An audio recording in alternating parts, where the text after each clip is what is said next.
Iowa County CMNA, isang anong address ng inyong emergency? Nandito po ako sa Lily Lake at mukhang may patay na katawan dito. Babae siya at naka-underwear lang siya.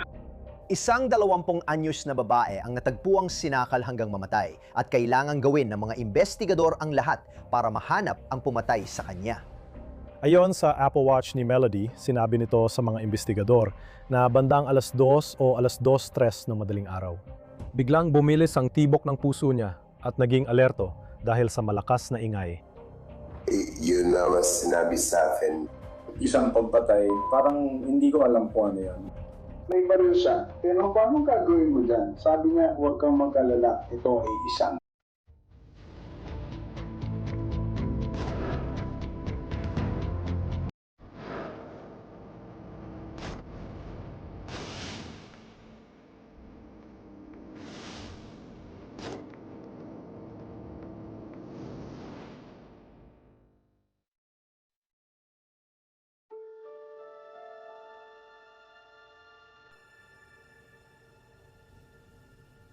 Ang Marion, Iowa ay may mababang krimen, mababang unemployment at mababang kahirapan. Ang Marion, Iowa ay nasa silangan ng Iowa katabi ng Cedar Rapids at isang residential na komunidad.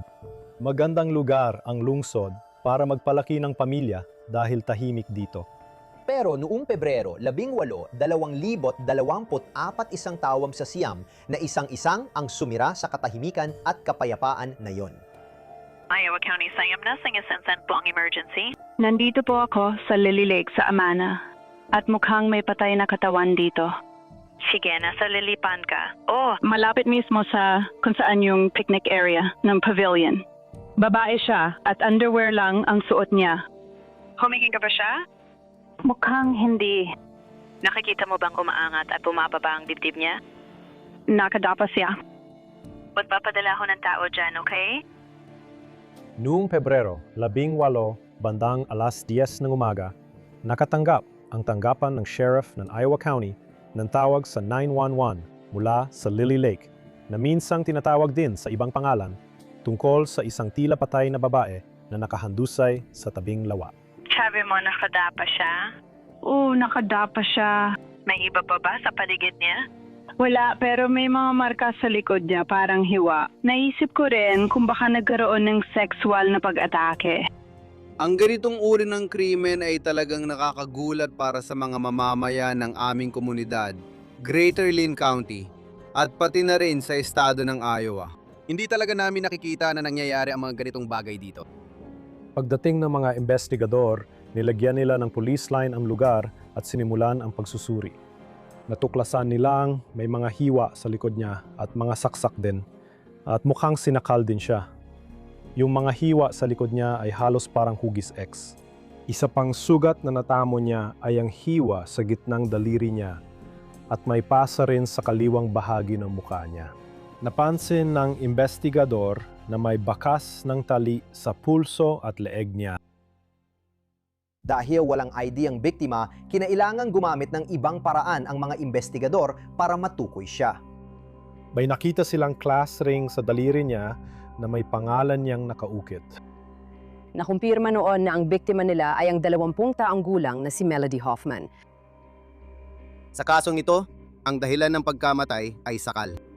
Ang marka ng pagkakatali sa leeg ni Melody Hoffman ay sapat na matindi na ito marahil ang naging sanhi ng kanyang pagkamatay. Pero sino ang gustong pumatay kay Melody Hoffman? Isang dalagang bagong adulto? Residente siya ng Marion at nagtapos ng high school. Masayahin siya, palabiro, at madaling magtiwala sa iba.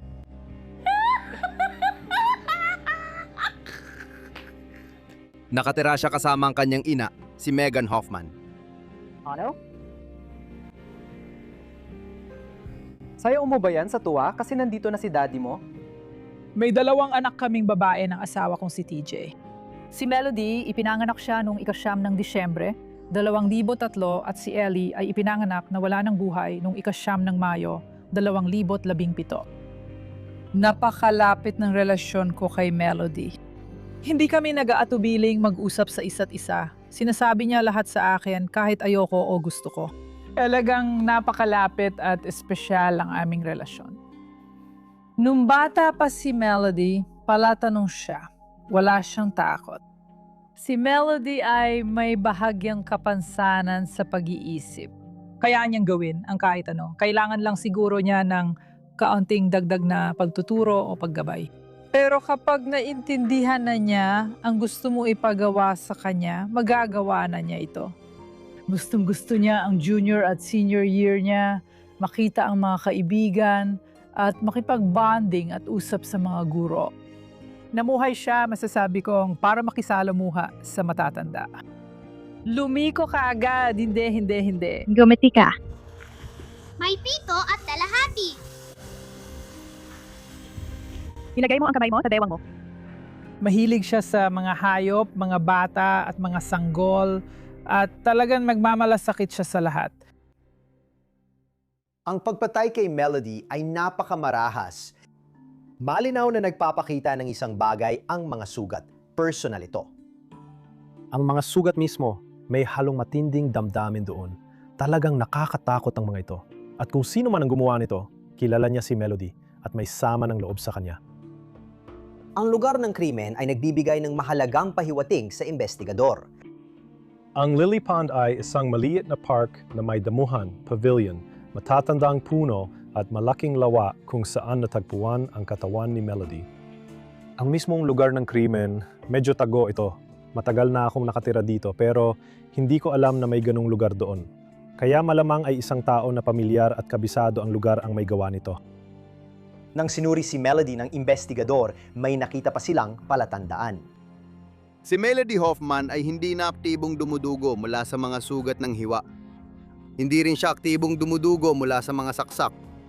Malakay ang posibilidad na siya Ay sinakal muna, kaya tumigil ang tibok ng puso niya. Dahil dito, napaisip ang mga investigador na posible talagang may nangyari sa ibang lugar. Dapat mo nang tukuyin ng mga investigador kung sino ang huling kasama niya. Iyan na ang pinakamalaking lead mo sa simula pa lang.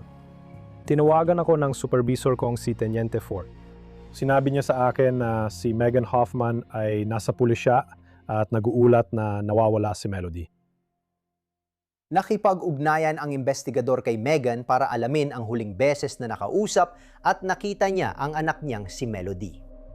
Pebrero 17, mga alas 11 iyon ng gabi. Naglalaro ako sa aking telepono at nakatanggap ako ng abiso na umalis siya sa lugar na itinakda ako sa live. 300 at 60 bilang aming tahanan. Sabi niya babalik siya at huwag mong ilak ang pinto. Alas 11:30 ng gabi, ayokong bukas ang pinto kaya nilak ko ito. Sinabihan ko siyang mag-text o tumawag sa akin. Pag uwi niya, babangon ako at papapasukin siya. At pagkatapos, tahimik muna sandali. Akala ko nag-enjoy lang siya kasamang kaibigan niya. Sinubukan ko siyang kontakin at napansin kong madalas naka-off ang location ng telepono niya. Hiniling ko sa kanya na buksan ito at ginawa niya. Palagay ko hating gabi na yon. Nagsimula akong makatanggap ng mga mensahe mula sa Snapchat. Sinasabi nila na buksan mo ang pinto. Papunta na ako, nasa kalsada na ako, bibisitahin ng isang kaibigan. At alam ko wala naman siyang kaibigan sa kalsadang yon. At parang may mali talaga. Tapos natanggap ko yung video na ipinost niya kanina ng gabi. Ipinadala sa akin ng direkta. Regalo ito sa akin. Gusto nila enerhiya ko. Putulin mo sila, iparamdam mo. Hindi ko papatulan kung walang saysay.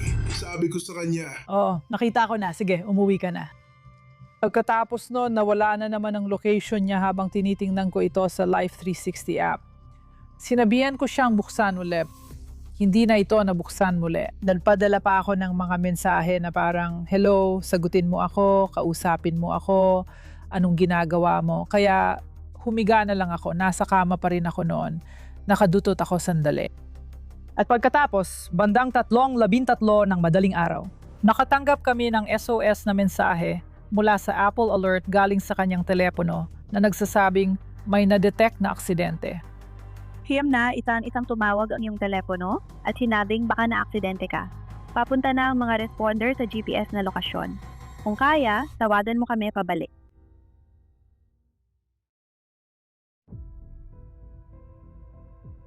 Mayroong crash detection alert na ibig sabihin ay naparanas ng matinding impact ang telepono. Kaya may mga kakaibang text kang natatanggap na hindi galing sa anak mong babae. Naka-off din location permissions mo. May paulit-ulit kang video at nakatanggap ka ng crash detection alert. Lahat ng ito ay sapat na para magpanik ang kahit sinong ina. Tungkol sa kung nasaan ang anak mo. Ligtas at ayos lang ba sila? Umaasa ako na sana. Ito lang ay... Alam mo yon, naiwan lang ang telepono sa ibabaw ng kotse at umalis sila. Tungkol dyan, nalaman ko na 4 kaming nakaset up sa kanya. Isa na dun ang tia Daisy niya. Pagkakatanggap ni Daisy ng mensahe, agad niya akong minensahe at tinanong kung kasama ko si Mel. Sinabi kong hindi. Pumunta sila ng asawa niya sa lugar ng aksidente, sa lokasyon ng mapa na ipinadala ng Apple at naghahanap ng aksidente sa sasakyan o iba pa. Alas 3:30 o alas 3:45 na ng madaling araw noon. Pagdating nila, tinawagan nila ako at sinabing walang aksidente at wala silang nakitang kahit ano. Patuloy akong sumusubok na makontak si Mel. At tinatawagan at tinatext ko siya. At hindi ko alam kung bakit ko naisip yon, pero naisip ko na kukunin ko ang iPad niya at i-hotspot ko ito sa phone ko. Magagamit ko ang Find niya. Ginamit ko ang Find My Apple device sa iPad niya para mag-alerto sa phone niya. Pupunta ako sa lokasyon na pinadala ng Apple kung saan nagmula ang alerto. Pagdating ko doon, akala ko may narinig akong tunog dahil bahagyang nakaawang ang bintana. Kaya binaba ko ng tuluyan ng bintana at paulit-ulit kong pinakinggan. At doon ay may narinig talaga ako. Kaya bumaba ako ng kotse at nagsimulang maglakad sa gilid ng kalsada. Habang lumalapit ako, lalong lumalakas ang tunog kaya alam kong tama ang direksyon ko.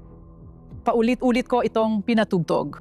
Malayo pa ako na makita akong may kumikislap na liwanag sa ibaba.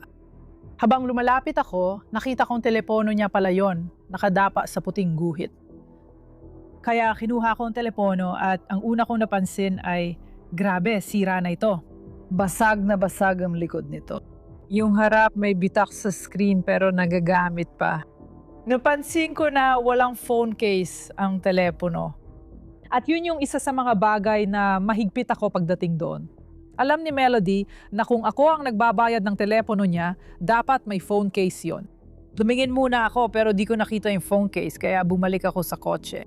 Pagkatapos, nagmaneho ako papunta sa istasyon ng pulisya ng Marion at nagsampa ng ulat ng nawawalang tao. Hindi ko alam kung ito ba ay instinct ng isang ina o ano, pero alam namin na may malinong oras na yon nang sinabi niya sa amin na natagpuan na nila si Melody at siya ay pumanaw na. Ito na ang pinakamasamang balita na maririnig mo kailanman. Maraming mga nangyari. Pagkatapos ng sandaling yon ay parang malabo na lang sa akin. Natipon na yung gabi ang mga tao para alalahanin ang isang babaeng mula Marion na dinukot at pinatay ayon sa mga investigador. Nagdaos ngayong gabi ng vigil ang mga mahal sa buhay ni Melody Hoffman na 20 taong gulang. Nagdaos kami ng candlelight vigil para kay Melody sa park doon. At ito ay naging pagkakataon para magsama-sama ang lahat. Nagdaos ng vigil ang mga kaibigan at pamilya sa Wanati Park sa Marion kaninang gabi.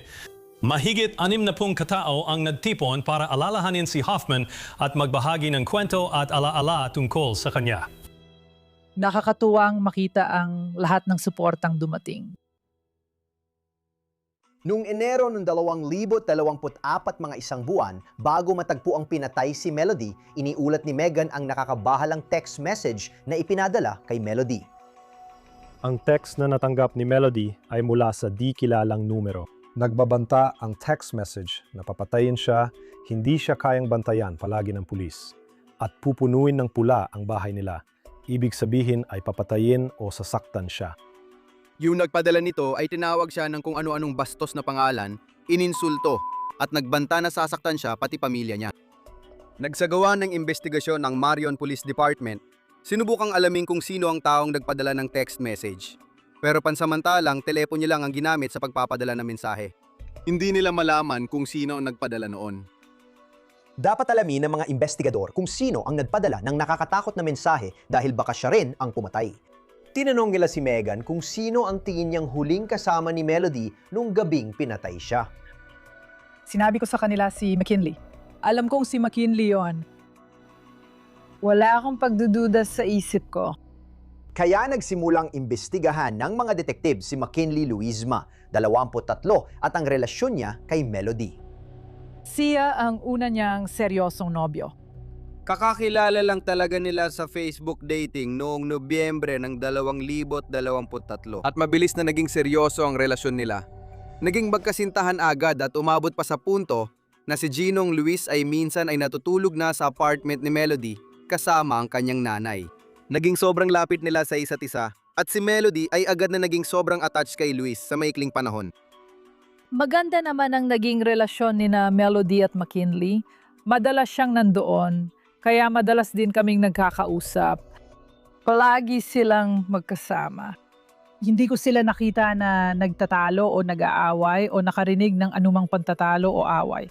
Mukhang magkasundo talaga sila.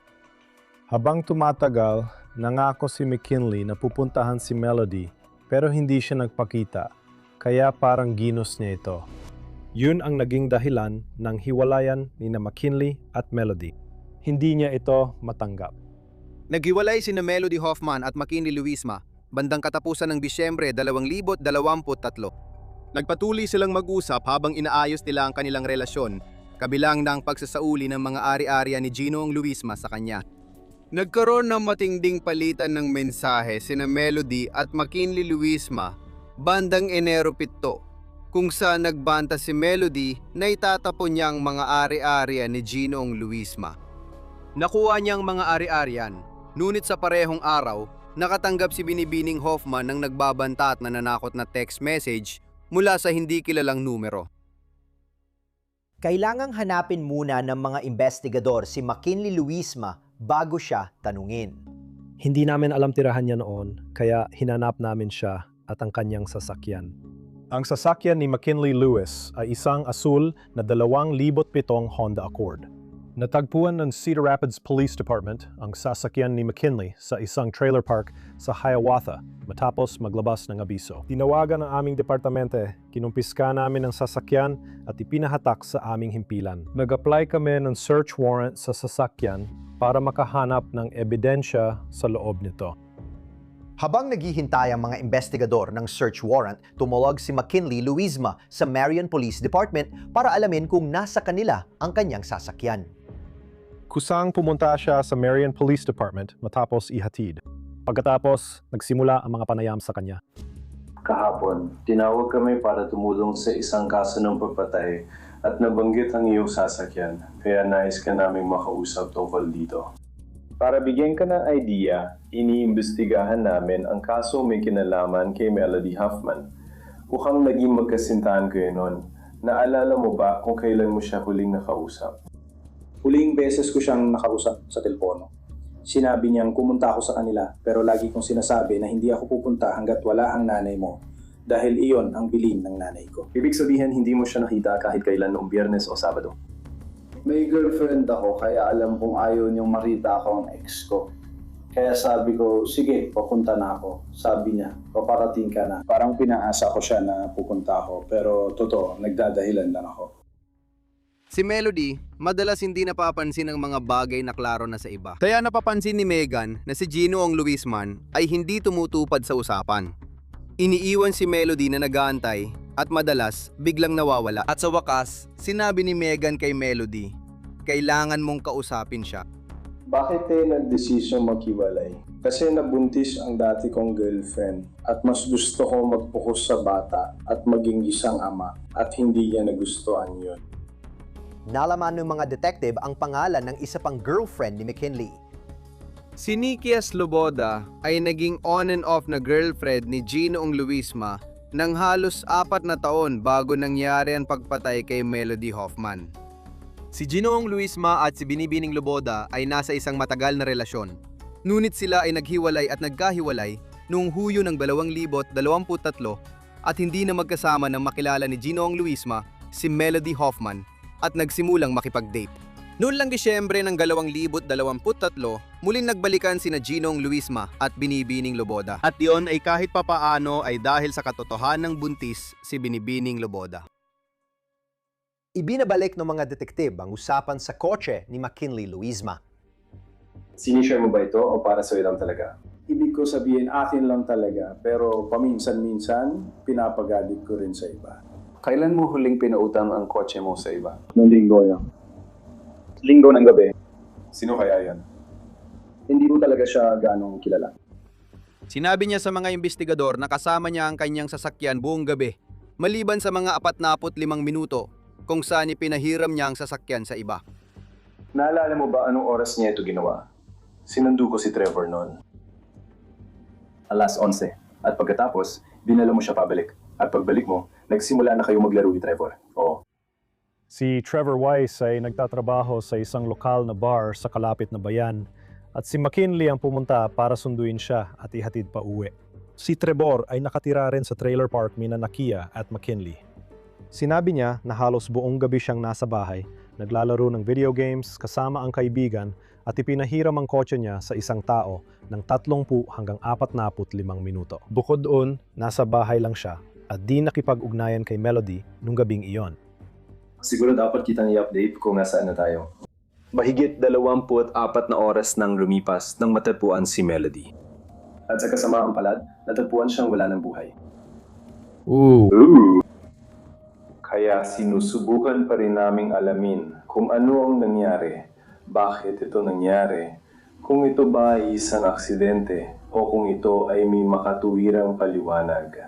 May alam ka ba sa pagkawala at pagkamatay niya? Hindi ikaw? Alam mo ba kung sino gumawa? Yon, hindi talaga. Sa totoo lang mga pare. Itinanggi ni Ginong Luisma ang anumang kaugnayan sa pagkawala o pagpatay kay Melody Hoffman at sinabi ring hindi niya ito kasama noong gabing yon. May nakita bang damit o gamit na may kaugnayan sa kanya sa trunk, likod o harap na upuan o saan man? Isa lang talaga ang bag doon. Plastic na supot ng basura, hindi ko alam. Sa totoo lang, supot ng basura yun ng girlfriend ko kasi binili namin yun mula sa Cedar Rapids, basura. Nakalimutan ko na pangalan ng lugar na yun. Pero berde ang supot. Anong napaisip sa'yo na ang mga gamit ni Melody? Nandun naman, hindi ko sinabing wala ang gamit na doon. Nasa kotse na ba ang bag nang pumunta ka roon? Oo, nasa likod na upuan ng kotse. Sa likod na upuan? At ang ibig ko sabihin sa likod ng trunk. Pagkalipas ng mga 1 oras o higit pa ng interview, tumigil na si McKinley sa pagsasalita at nanatili sa himpilan ng pulisya. Habang nasa presinto si McKinley, kumuha ng search warrant ang mga investigador para halugugin ang kanyang sasakyan. Nag-ikot kami sa paligid ng kotse ni Luisma para lang hanapin ang mga halatang palatandaan ng anumang ebidensya, anumang bagay na agad nakapansin-pansin. Habang ginagawa namin yon, napansin namin ang maliit na talsik ng dugo sa trunk ng kotse, malapit sa butas ng susi. Binuksan namin ang trunk para makita ang laman nito. May nakita kaming berdeng trash bag sa kaliwang trunk. Sinimilan naming buksan ang trash bag at may nakita kaming parang kumpol ng buhok na nakadikit sa isang piraso ng duct tape. Nga pala, may ginagamit kami dito sa Law and Crime at kung mahilig ka sa content creation or nagpo-post ka sa social media, baka magustuhan mo rin ito. Ang tawag dito ay Opus Clip. Ngayon, ang Opus Clip ay AI editor na nagpapadali sa pagputol, paggawa at pag-upload ng video sa anumang platform. Ginagamit ng Opus Clip ang AI para gumawa ng B-roll, i-reframe ang footage at linisin ang audio. Madali lang, bisitahin ang opus.pro/primecrime. Mag-sign up, mag-upload at makakakuha ka agad ng na-edit na clips para sa TikTok, Shorts at Reels. Ang Opus Clip ang iyong one-stop shop. At ang pagkakaroon ng tool na tulad ng Opus Clip ay nangangahulugan na ang aming mga producer ay mabilis na makakapagbigay sa iyo ng viral na mga update mula sa korte. Ito ang pinakamakapangyarihang tool para magbahagi ng ideya at mag-edit na parang profesional. Kaya pumunta sa opus.pro/prime, opus.pro/primecrime para makakuha ng 1 linggong libre at pagkatapos ay 50% diskwento. Maraming ebidensya ang isang berdeng trash bag. Nandun ang mga damit ni Melody na may dugo. Mayroon ding mas maraming duct tape na may dugo rin. At ang kanyang buhok, pantalon, sapatos, at wristband ng kanyang Apple Watch na may dugo rin. May mga resibo mula sa Walmart, may mga pakete ng 2 itak. Nakita nila ang case ng teleponyo ni Melody Hoffman Pati na rin ng isang paracord na pinaniniwalaan nilang ginamit para sakalin siya. Hindi nalalala ang ebidensiyang ito laban kay McKinley. Kanya ang sasakyang ito. Ito ang kanyang nobyang on and off. Ang mga ito ay mga bagay na may dugo at mukhang parang gamit sa isang kidnapping. Pinapadalhan ako ni Agent Ryan ng mga larawan para malaman kung makikilala ko ang mga ito o hindi. Palagay ko, ang unang larawang nakuha ko ay phone case ni Melody. Nakita ko agad na yun. Kasama rin sa Berdeng trash bag ang 2 pares ng Ozark Trail gloves na may dugo. Habang ipinapadala ng mga investigador ang ebidensyang natagpuan sa trunk ni McKinley para sa DNA processing, hiniling ni McKinley na makausap ulit ang mga detektib. Matapos nito, sumailalim siya sa isa pang interview kay Special Agent Kedley. Naiintindihan ko na gusto mo pang makipag-usap ng kaunti pa. Sige, ayos lang. Kailangan nating pag-usapan ng ilang bagay. Ilabas na natin lahat, okay? Kaya yung unang panayam ay halos tama naman, pero may ilang. Hindi ko na lang isinama para maprotektahan ang pamilya at girlfriend ko. Sige, sino ang inaalala mo? Yung taong talagang gumawa nito. At sino yon? Hindi siya yung batang kasama ko. Sa ikalawang interview, nagbago ng malaki ang kwento ni Luis. May plano talaga kami na mag-mood racing kasama ang accountant ko at kaibigan ko. Sa totoo lang, si Logan lang talaga. At sino ang sasama? Ang tao sa kanya ay Dakota. Si Dakota at si Logan ay gagamit ng, alam mo na, apelido. Alam mo, marami kaming pera. Kilala ko na sila sa unang pangalan pa lang. Ang muding ay pagdadala ng truck o ATV sa off-road na basa at maputik na lugar gaya ng latian, trail at bukirin. Kaya magmading kami kasama sina Dakota at Logan. Nag-text ako kay Mel at sinabing may ginagawa ako pero papunta na. Tinanong niya kung pwede akong makarating bago maglabing-isa. Sabi ko, oo. Hintayin mo lang ako ng kaunti kasi malayo pa ako. Pagdating ko, sinundo ko siya. Tinanong niya, ano ang plano? Kaya sabi ko, magpapalipas ka ng gabi kasama ko pagkatapos kong ihatid si Dakota.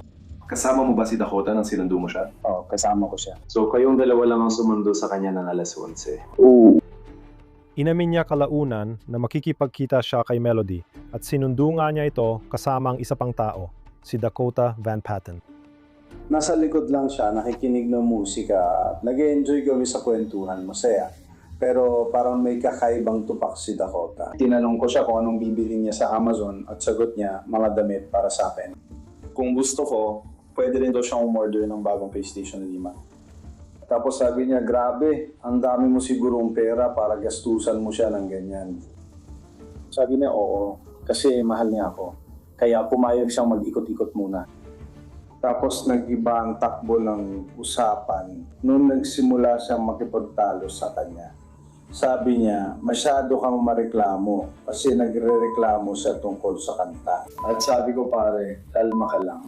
Kaya lumabas siya, umihi, tapos pumunta siya sa gilid ng driver ko. Tapos kumatok siya sa bintana. Doon niya sinabi, lumabas ka. Sabi ko, sige. Doon ko nakita na may baril siya. Tinanong ko siya, anong gagawin mo dyan? Sabi niya, huwag kang mag-alala, sira na yan. Ikinuwento ni Ginoong Luisma na pumunta sila sa Morgan Creek Park dahil malapit ito sa bahay niya at napuntahan na niya dati kasama si Melody Hoffman. Sabi niya, gusto niyang umalis ang iba. Sinabi niya sa akin na buksan ko ang trunk ng kotse.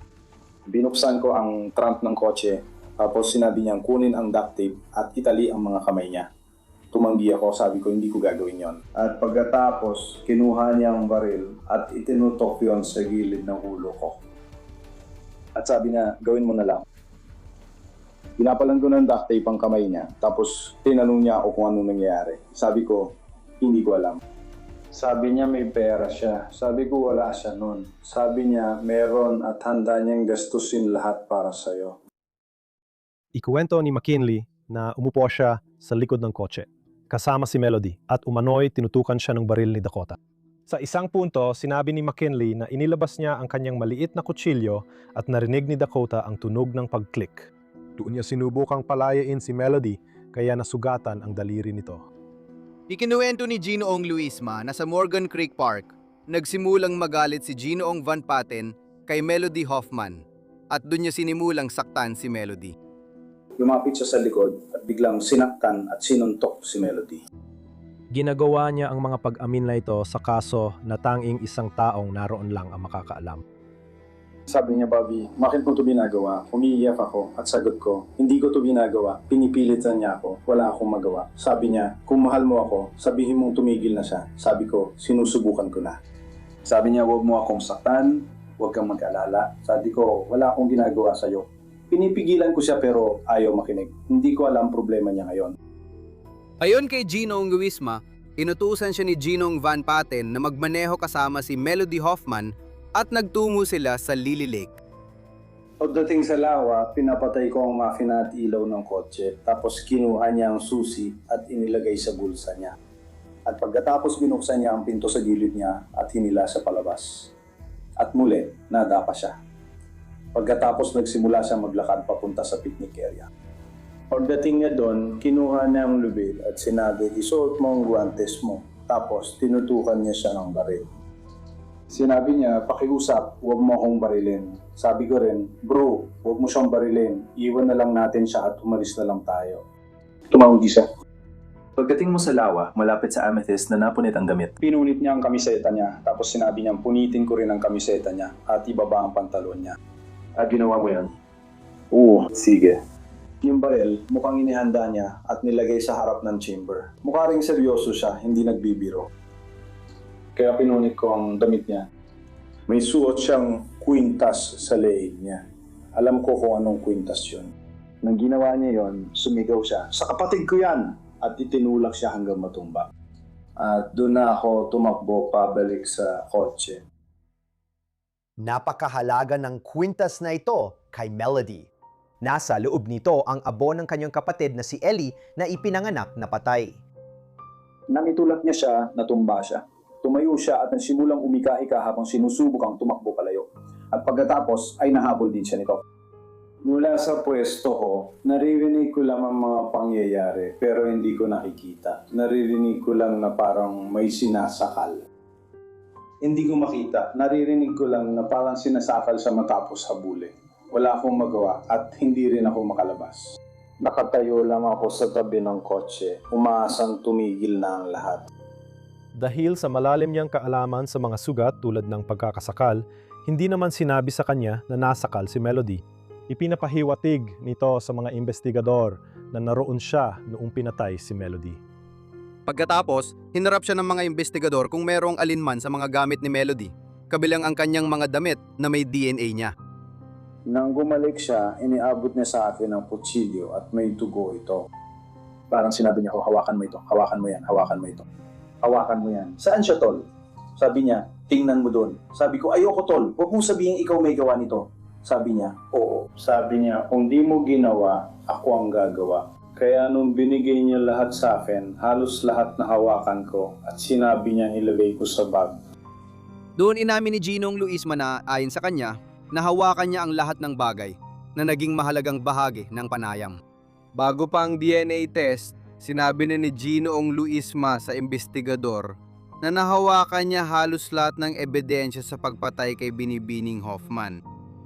Sa kahit anong oras, naisip mo bang tumakbo na lang palayo? Oo, naisip ko, pero ayokong iwan siya doon. Pero iniwan mo pa rin siya doon? May baril siya, wala akong magawa. May hawak kang kutsilyo ng ilang sandali. Iniisip ko lang, si Dakota ang nagmamaneho at aabot din siya sa stop sign.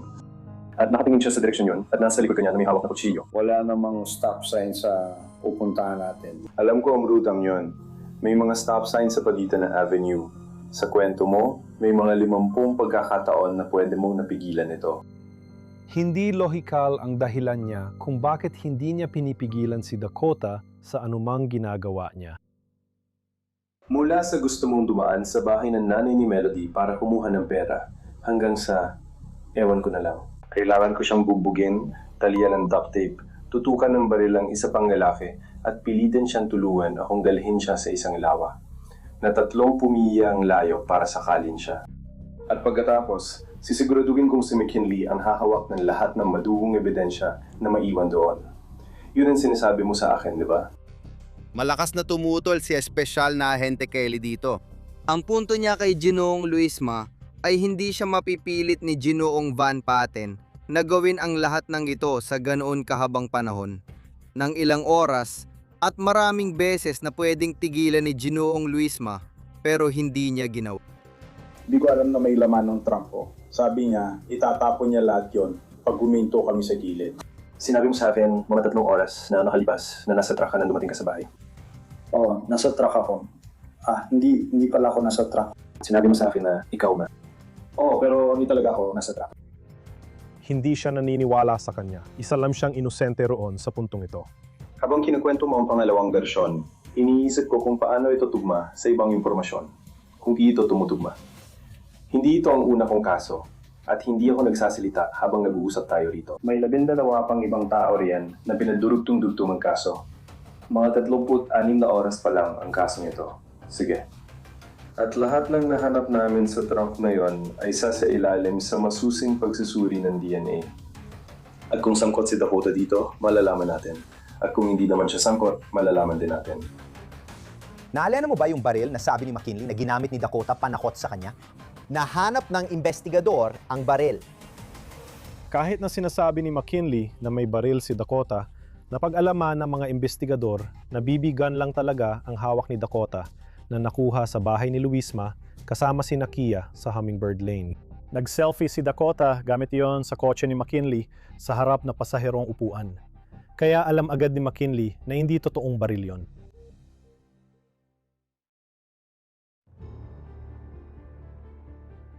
Makipag-usap ka sa county attorney, nakausap na namin ang isa sa mga nabanggit mong kasama. Nandito pa si Brian, pero ngayong gabi, kakasuhan ka ng kidnapping in the first degree. Pwede ko bang makita ang whiteboard, pakiusap? Ilagay ang kamay sa likod. Salamat. Inaresto si McKinley at sinampahan ng kidnapping kay Melody Hoffman habang iniimbestigahan pa ang kaso laban sa kanya. Ngayon, inilipat nila ang kanilang atensyon kay Dakota Van Patten. Inimbestigahan si Dakota at dinala siya sa Marion Police Department para sa interview. Yung sabi lang sa akin ay may nangyari pagpatay. Parang ano ba yun? Hindi ko alam kung yun nga talaga yun. Magbibigay kami ng pansin sa mga bagay. Pag-usugsapan natin yan pare. Pero ngayon, kailangan kitang basahan ng iyong mga karapatan sa Miranda. Pasensya na, pero sa tingin mo ba ako eh? Kaya gumawa ng pagpatay. Sa tingin ko, wala ka na sa iyo. Isip, sige, sapat na pare. Kaya pala may investigasyon sa pagpatay. Pwede ko bang malaman kung sino ang nagbanggit ng pangalan ko? Sige, sasabihin ko na yon. Anong relasyon mo kay McKinley Lewis Luisma? Para mo kaibigan kami, nakilala ko siya mga ilang buwan na makalipas. Siya ba magsabi ng pangalan ko o kung ano man o paano? Nabanggit ka niya o... Yun lang sinabi niya. Lumabas ang pangalan mo dahil malinaw sa mga detalye ng kaso na imposibleng sangkot ka rito kasama si Ken. Sige, at si Melody ay si Melody. Melody, kilala mo ba ang pangalang yon? Hindi ko alam. Dati kami magka-eskwela. Parang ilang taon na ba siya noon? Mga 15 kami ata siya noon. Hindi talaga yun ang parehong Melody. Mariing itinanggi ni Ginong Van Patten ang anumang kaugnayan sa pagkawala, pagdukot at pagpatay kay Melody Hoffman. Iginit niyang hindi siyang gumawa. Hindi mo talaga kilala si Ken na nakakausap si Amelie? Hindi. Hindi. Hindi ko maalam. Pasensya na, pero hindi ko akalain kayang pumatay ni Ken. Mabait at mahinahon talaga siyang tao. May paparating na rin silang anak ng girlfriend niya. Sinabi ni Ginong Van Patten na naniniwala siyang si Ginong Luisma ay kalmado at hindi marahas na tao. Na alam naming hindi totoo. Lalo nagpareho silang kinasuhan ng marahas na gawain. Kamakailan lang, mga 1 buwan pa lang ang nakalipas. Kaya sa huli, parehong sina McKinley Luisma at Dakota Van Patten ay kamakailan lang kinasuhan ng kriminal. Noong Enero 2020, inaresto si McKinley dahil sa sinadyang pananakit kasama si Dakota Van Patten. Nawi ito sa pambubugbog ng isang tao na nagresulta sa sugat sa mukha niya. Sinabi mong hindi mo talaga kilala si Melody. Hindi ko pa narinig ang pangalan niya. Meron bang dahilan kung bakit kahit papaano ay nakakonekta ang telepono niya sa telepono mo bilang hotspot? Hindi, sa tingin ko wala. Maaari mo bang bigyan ako ng posibleng dahilan kung bakit ganoon alam ko ang password? Maraming tao nakakaalam ng hotspot password ko. Alam mo ba ang password mo para sa hotspot mo? Sa tingin ko, Ibig ko sabihin, nakakonekta na dati ang phone niya dito. Nakakonekta na rin ang phone ng girlfriend niya. Alam mo yun, basta binibigay ko na lang talaga yung password ko. Parang, ewan ko, parang ganito lang. Sinusubukan ko lang maintindihan kung paano napunta yung telepono mo na kasama mo kanina. Hindi ko alam. Na mapupunta pala sa parehong lugar kung nasaan ang katawan ni Melody. Hindi ko talaga alam kung sino yun. Yan ang sinasabi ko sa'yo. Si Melody ang namatay. Sige, pero wala akong alam tungkol sa kahit sinong namatay. Wala akong narinig na balita tungkol sa pagkamatay or kung ano man.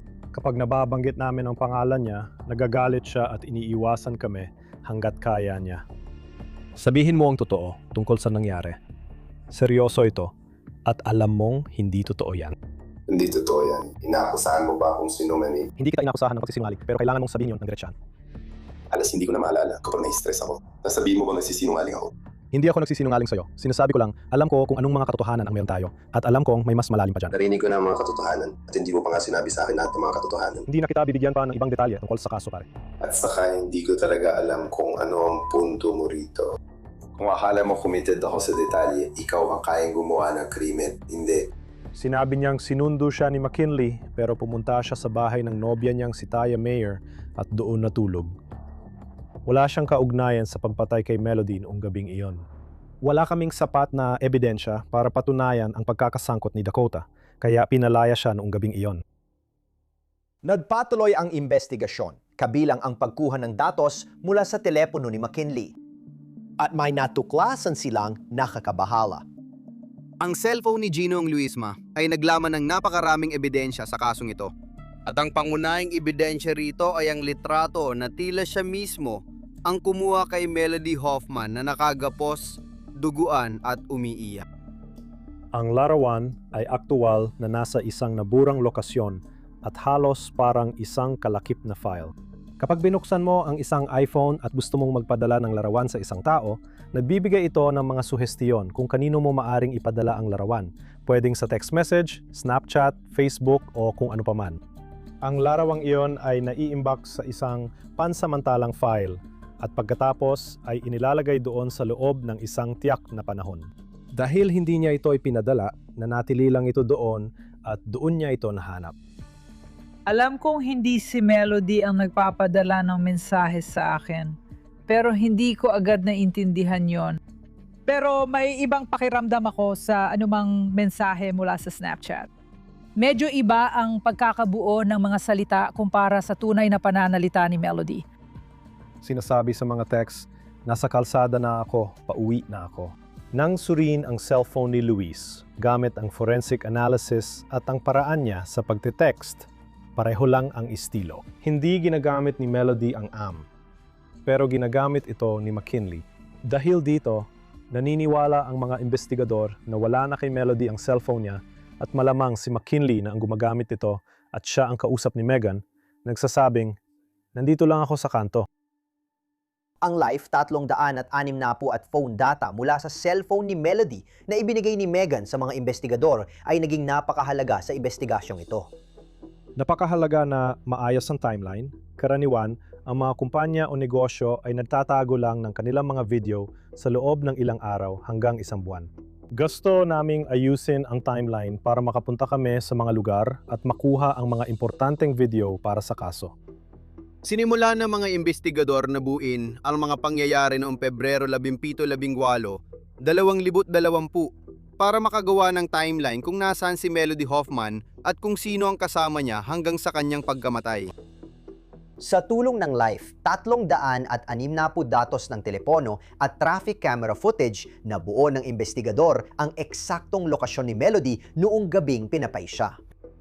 Nang sinimulan nilang suriin ang telepono ni Ginong Luisma at Ginong Van Patten at ikumpara ito sa telepono ni Binibining Hoffman kasama ang lahat ng kaugnay na impormasyon sa lokasyon, mabilis nilang natukoy na magkasama sina Ginong Luisma, Ginong Van Patten at Binibining Hoffman mula bandang 11:24 ng gabi. Noong Pebrero, 17 hanggang sa oras na pinapay si Melody Hoffman. Nagbigay ng bagong lead sa investigador ang nakuha nilang surveillance footage. Nakuha naming makuna ng mga lalaking ito sa loob ng Walmart, pumapasok at dumiretso sa outdoor area kung saan bumili sila ng 2 machete at 2 set ng Ozark Trail Gloves. Nagkataon na natagpuan ng mga pakete ng mga machete sa trunk ng kotse ni Ginoong Luisma, kasama ang resibo ng binili pati na rin ang Ozark Trail Gloves. Ipinakita namin ang 3 individual na naglalakad, minsan nakangiti, at kinuha ang mga bagay na pinaniniwalaan naming paghahanda sa pagdukot at pagpatay kay Melody Hoffman. Matapos makuha ng Lyon County ang video mula sa Walmart, isa sa mga deputy ang nakilala sina Dakota at Logan Kimpton bilang 2 pang kasama ni McKinley sa video. Nadiskubre ng mga investigador na si Logan Kempton ang taong nagpakilala kina McKinley at Dakota sa isa't isa. Si Logan Kempton ay pinsan ng babaeng naging ka-on and off ni Ginoong Luisma. Magkaibigan sina Dakota Van Patten at Logan Kempton, kaya ganun nagkakilala sina Dakota at McKinley. Nagbigay pa ng clue sa investigador ang datos mula sa Apple Watch ni Melody. Ang malakas na ingay na na-detect sa tingin ko ay 120 decibels ay naitala ng kanyang teleponyo o rilo. May malakas na ingay, sigaw o tunog na itala sa mga Apple device niya kasabay ng biglang pagtaas ng tibok ng puso niya. Mula sa datos na yon, natukoy ng mga investigador na si Melody Hoffman ay nakaranas ng isang pangyayari na maaring naging dahilan ng pagtigil ng kanyang puso o isang insidente na naging sanhi ng pagtanggal ng Apple Watch mula sa kanyang katawan. Nang pagdugtungin ng forensic na datos, natukoy nilang wala si Melody Hoffman sa Lily Lake. Nasa Morgan Creek Park siya nang maganap ito. Binalikan ng mga detektive ang alibi ni Dakota Van Patten na sinabing nasa bahay ng kasintahan noong pinatay si Melody. Malaking bagay ang pag-amin niyang pumunta sa bahay ni Taya Myers na pinatunayan din ni Taya, pero pagdating niya ay patay na si Melody at inamin ni Dakota na pinatay nila ito kasama si McKinley. Ngayon, nagawa ng mga investigador na pagsamahin ang lahat ng impormasyong nakuha nila kasama ang ebidensyang DNA na natagpuan sa mga gamit sa kotse ni McKinley Luisma matapos itong may proseso. May ilang pares ng guwantes na natagpuan at yun din ang parehong mga guwantes na nakita sina Ginong Van Patten, Ginong Kempton at Ginong Lisma na binili sa Walmart. Sa isang guwantes, natagpuan ng forensic examiner ang dugo ni Melody Hoffman sa labas nito. Sinwaba ng loob ng guwantes na yon para sa DNA. At ang swab na yon ay nagresulta sa kumpirmasyon na ang DNA ni Dakota Van Patten ay nasa loob ng guwantes na may dugo ni Melody Hoffman sa labas. Nakita rin namin ang isang bahagyang nagamit na rolyo ng duct tape sa console ng Honda Accord ni Ginoong Luisma. Nakita ang DNA ni Dakota Van Patten sa loob ng rolyo ng duct tape na may dugo ni Melody Hoffman. Ito ang 2 pangunahing ebidensya na ginamit para patunayan ang direktang pagkakasangkot ni Dakota Van Patten sa kasong ito. Isa pang mahalagang ebidensya ay ang kutsilyong may dugo ni Melody Hoffman na natagpuan sa kotse ni McKinley Luisma. Ang paracord na ginamit upang sakalin siya ay may DNA ni Melody Hoffman at DNA ng 2 pang tao. Ang tanging 2 kasama ni Melody Hoffman nang siya'y pinat ay sina Dakota Van Patten at McKinley Luisma. Malakas na ang kaso ng mga pulis, pero bakit titigil pa ngayon? Kumuha sila ng search warrant para sa tirahan na tinutuluyan ni Dakota Van Patten at nakahanap pa sila ng mas maraming ebidensya. Nakita ng pulis ang salamin ni Melody sa kwarto ni Dakota. Bukod pa doon, may natagpuang machete sa tirahan na tumutugma sa estilo ng Ozark Trail na machete. At saka nakakita rin sila ng lubid sa basement na mukhang tumutugma sa natitirang haba ng lubid na natagpuan sa trunk ni McKinley. Napagdugtong namin na malamang iyon ang lubid na ginamit para putulin ang panali na ginamit sa pagsakal kay Melody. Sa huli, kinumpara ng investigador ang phone data at napatunayan na magkasama sina Dakota at Melody noong gabing pinatay siya nang walang pagdududa. Marinyang itinanggi na kasama niya si Melody pero nag-connect ang kanyang telepono sa kay Melody. Isa ito sa mga napatunayan naming kasinungalingan. Inoresto si Dakota noong araw na yon, ika-21 dahil sa murder in the first degree, kidnapping in the first degree, at pakikipagsabwatan para gumawa ng krimeng may dahas. Naglabas kami ng warrant kay Logan Kimpton dahil sa pakikipagsabwatan upang gumawa ng felony na may dahas. Nakipag-partner kami sa US Marshals upang matulungan kaming mahanap si Logan at naaaresto namin siya makalipas ang ilang araw. Batay sa mga ebidensya, binuo ng investigador ang teorya kung ano ang nangyari kay Melody noong gabing siya ay pinatay. Nakipag-usap si Ginong Luisma kay Melody Hoffman para ayusin ang kanilang pagkikita mamaya. Kinuha ni Ginong Luisa si Dakota Van Patten at sinundurin ang kaibigan niyang si Logan Kimpton. At silang tatlo ay nagtungo sa Walmart kung saan sila ay nakuna ng CCTV habang bumibili ng mga itap at guantes. Umalis sila sa Walmart at base sa ebidensya, ibinaba si Ginong Kimpton sa kanyang bahay habang magkasama pa rin sina Ginong Van Patten at Ginong Luisa. Sinundo si Melody bandang alas 11:25 ng gabi ni McKinley Lusma at Dakota Van Patten. Hating gabi, nagsimula ang bangungot ni Melody, tinalian, binugbog at inilagay sa trunk ng kotse. Sa puntong iyon, pinatay ang Life 360 sa telepono ni Melody. Mula roon, nagmaneho sila papunta sa Lily Pond, isang lugar na pamilyar kay McKinley. At doon, si Melody ay sinakal, sinaksak, hiniwa at pinatay. Matapos mapatay si Melody, sina Dakota at McKinley ay bumalik sa Cedar Rapids. Huminto sila sa Quick Star, gumamit ng banyo at bumili ng mga tabako sa front desk na parang ipinagdiriwang ang kanilang ginawa. Ayon sa investigador, posibleng motibo ni McKinley sa pagpatay kay Melody ay ang ultimatum ni Nikia dahil may paparating silang anak. Pinapili siya kung si Nikia o si Melody.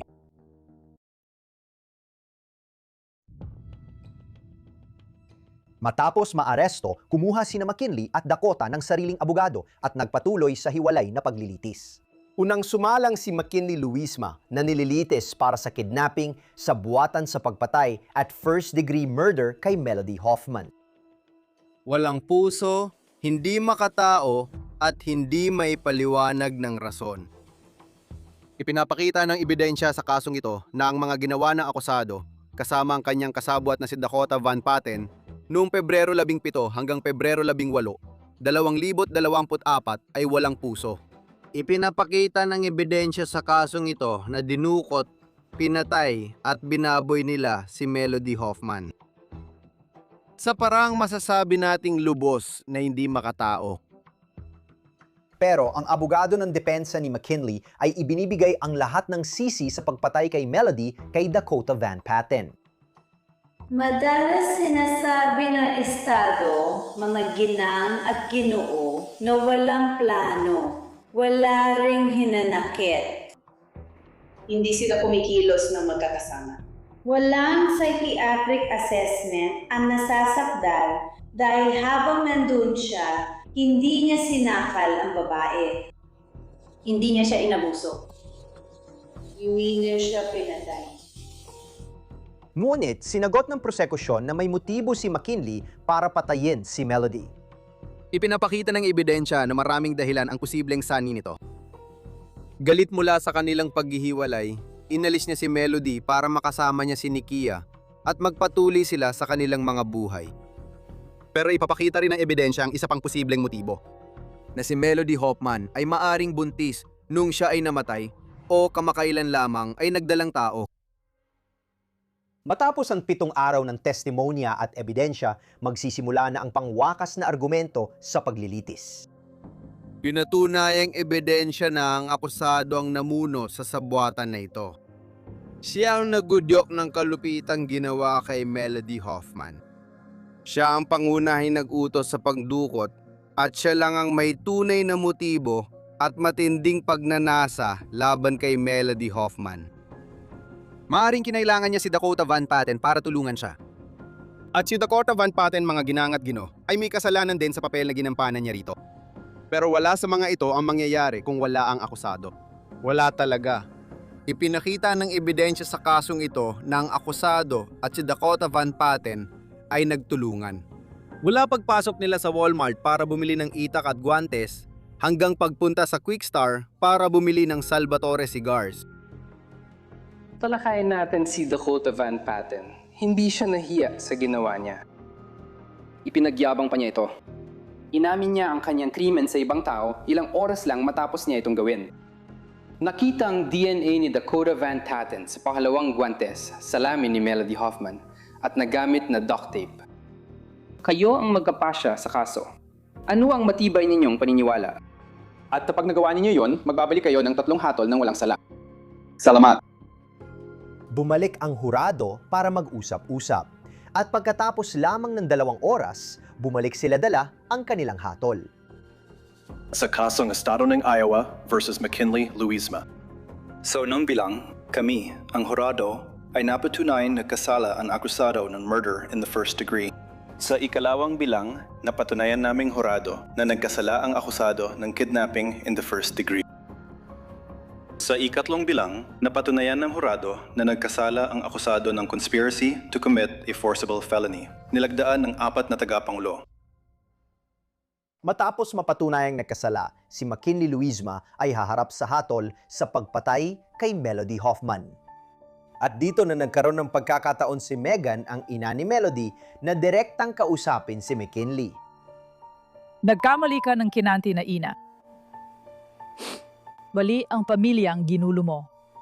Sorry kung hindi mo naramdaman na kabilang ka sa pamilya. Ngayon alam ko na hindi ka talaga kasya sa pamilyang nagmamalasakit at sumusuporta. Ang gusto lang talaga ni Melody ay alagaan ka at suportahan ka. Nakiusap siya na payagan kitang tumira sa amin para hindi ka matulog sa kotse ngayong taglamig.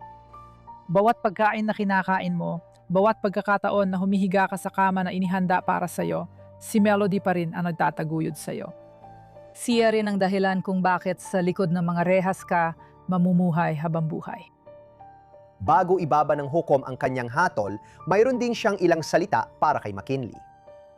Sir, ang iyong mga kasalanan ay nagdulot ng matinding pinsala sa pamilya ni Melody Hoffman at nakaapekto rin sa seguridad ng buong komunidad. Habang buhay na pagkakakulong na walang parole ang nararapat na parusa sa mga krimeng ito para maprotektahan ang komunidad. Noong Setyembre 17, 2025, nagsimula ang paglilitis kay Dakota Van Patten. Mga ginang at ginoo ng hurado, pagpaplano, pagsasagawa, pagdiriwang. Magkasamas sina Dakota Van Patten at McKinley-Luisma. Magkaibigan, kasabwat, mga kasosyo sa teror. Pinagplanuhan at isinagawa ang pagdukot at pagpatay kay Melody Hoffman. Ang presensya ay hindi katumbas ng pakikilahok. Hinihiling ko na bigyan pansin ninyo ang relasyon ng lahat ng mga taong binabanggit nila. Tumutok kayo sa relasyon ni McKinley at Melody. Nakakabalikan sila bilang magkasentahan. Pero ano nga ba talaga ang nangyayari sa relasyon nila sa gabing iyon? Naging bahagi ba si McKinley ng love triangle sa araw na iyon? May mga seryosong issue ba ng selos pagdating sa kanya? May kinalaman ba ang pagbubuntis dito? May motibo ba si McKinley para syaptan si Melody? Hati ba si Dakota? Ipinapakita ng ebidensya na kasama ni Dakota si McKinley. Ipinapakita rin ng ebidensya na kasama ni Dakota si Melody. Sapat ba ang presensya niya para matugunan ang mataas na pamantayan ng beyond a reasonable doubt na kailangan ng Estado? Ngayon, iginiit ng depensa na si McKinley-Luisma ang marahas at natatakot si Dakota kay McKinley. Ang pag-amin ni Ginong Van Patten na si Ginong Luisma ay isang kalmadong tao o hindi marahas ay isang mahalagang pag-amin sa kanyang panayam. Dahil kalaunan ay igigiit niya sa paglilitis na si Ginong Luisma ang marahas. Na si Ginong Luisma ang gumawa ng krimen. At natatakot siya kay Ginong Luisma kaya hindi siya nakialam o pinigilan ang mga nangyari. Sa paglilitis, ipinatita ng prosekusyon ang ebidensya ng pagkakasangkot ni Van Patten sa pagpatay kay Melody Hoffman, kabilang ang isang nakakabahalalang bagay. Ipinapakita ng mga pangyayari na bumalik ang mga investigador noong ika-21 ng Pebrero sa bahay ni Ginong Van Patten, dala ang isang search warrant. Nakita nila ang salamin ni Melody Hoffman. Sa dagdag na investigasyon, nalaman na hindi lang kinuha ni Ginong Van Patten ang salamin, sinuot at nagpa-picture pa siya nito. Kumuha siya ng humigit kumulang 200 na selfie na suot ang salamin ni Melody Hoffman. Nagpadala rin siya ng ilang litrato sa Snapchat. Pagkatapos ng isang linggo ng testimonya at closing arguments, bumalik ang hurado para mag-deliberate at bumalik sila na may hatol na guilty sa lahat ng kaso. Noong Nobyembre 14, 2025, si Dakota Van Patten ay hinatulan ng habambuhay na pagkakakulong ng walang parol. 25 taon akong piskal at marami na akong na-prosecute na kasong pagpatay. Pagkatapos ng bawat kaso ng pagpatay, kapag natulan na ng hurado, lagi akong naglalaan ng sandali para sa sarili ko at doon ko nararamdaman ang bigat ng pagkawala ng isang buhay. Nasa ruro ka ng adrenaline, nakuha mo ang hatol, nakuha mo ang hustisya, pero hindi na nito maibabalik ang taong yon. Ibig kong sabihin, talagang napakasakit ng pagkawala na ito para sa pamilyang ito.